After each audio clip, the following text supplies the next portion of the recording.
Hello students, देखो अब समय बहुत कम बचा है मैथ के एग्ज़ाम के लिए।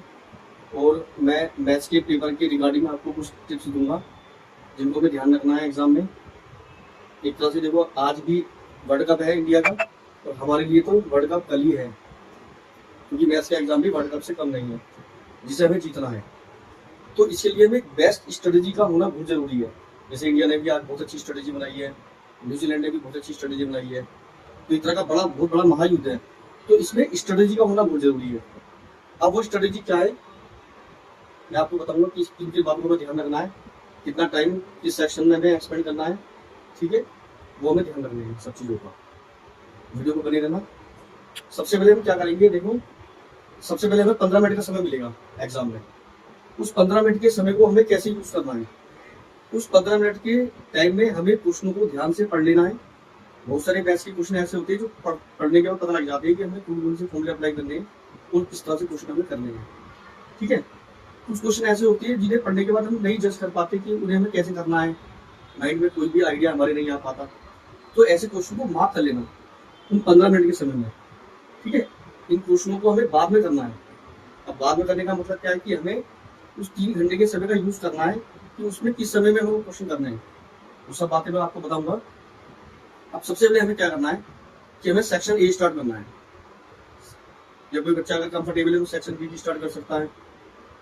आपको ये ध्यान रखना है कि जो भी सेक्शन करना है उसके मैक्सिमम क्वेश्चन आपको एक साथ ही करने हैं। मतलब ऐसे मत करना है कि पहले सेक्शन ए के 3-4 क्वेश्चन कर लिए, फिर सेक्शन बी के क्वेश्चन कर लिए, फिर सेक्शन डी के कर लिए। तो उससे क्या होगा, जब एग्जामिनर आपकी कॉपी चेक करेगा ना तो बहुत पजल हो जाएगा वो। और जब उसका माइंड पजल होगा तो वो कहीं ना कहीं उसका क्वेश्चन निकलेगा भी, कहीं ना कहीं हो सकता है आपको मार्क्स कम देगा। तो ऐसे उससे ना थोड़ा एक नेगेटिव इम्पैक्ट पड़ सकता है एग्जामिनर के माइंड में। तो हमें क्या करना है कि हमें क्वेश्चनों को मैक्सिमम कोशिश करनी है कि एक साथ ही करना है। जो क्वेश्चन नहीं आ रहे उन्हें स्टार बना देना और बाद में कर लेना, ठीक है।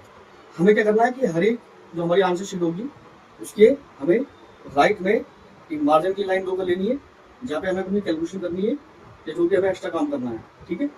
हमें जो लिखना है आंसर शीट पे वो टॉप टू बॉटम लिखना है, ठीक है। और जो भी हम क्वेश्चन करेंगे हर एक क्वेश्चन के बीच में आपको 2 लाइन का गैप छोड़ना है। ये ध्यान रखना, स्पेशली सब्जेक्टिव क्वेश्चन में, ठीक है, ताकि अगला क्वेश्चन एग्जामिनर को बिल्कुल साफ साफ दिखाई दे।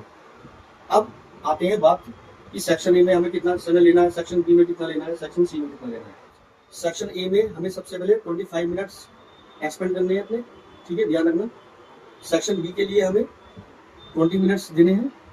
सेक्शन सी, सेक्शन डी और सेक्शन ई के लिए हमें 40-40 मिनट देने हैं। ये स्टडी में थोड़ा ध्यान रखना है क्योंकि हर एक क्वेश्चन में 3-3 पार्ट होंगे, तो उनमें हमें थोड़ा तेजी से काम करना है, ठीक है। लास्ट के हमारे पास जो 15 मिनट बचेंगे उन 15 मिनट में वो क्वेश्चन करना जो शुरू में आपने 15 मिनट के दौरान जब रीडिंग करी थी और जो क्वेश्चन आपको लग रहे थे कि हमसे नहीं होंगे, उनमें कुछ ना कुछ लिखी आना, फॉर्मूला लिखी आना, क्योंकि सीबीएसई के अकॉर्डिंग कुछ ना कुछ मार्क्स उसमें जरूर मिलते हैं, ठीक है। और हमेशा सबसे पहले इस चीज़ को ध्यान रखना कि हमें जब भी हम क्वेश्चन कर रहे हैं तो उसमें काटापीटी ज़्यादा ना करें, ठीक है। नीट एंड क्लीन काम करें। जो लीनियर प्रोग्राम का जो क्वेश्चन है उसे ग्राफ पे करना है। बाकी जो क्वेश्चन में छोटे मोटे डायग्राम की जरूरत पड़ती है जैसे 3D में, वेक्टर में, है ना, तो वही पेपर पर बना लेना है आंसर शीट पे, ठीक है। हमें ज़्यादा नीट एंड क्लीन काम के चक्कर में नहीं, बहुत ज़्यादा हमें समय भी नहीं खराब करना है, पता लगे हमारा समय निकल जाए। तो हमें टाइम का बहुत ध्यान रखना है, ठीक है। और इन सब बातों को ध्यान रखना। सभी के लिए ऑल द बेस्ट। सभी पेपर फोड़ के आएंगे मैथ्स का। वर्ल्ड कप हमें कल मैथ्स का जीतना है। All the best.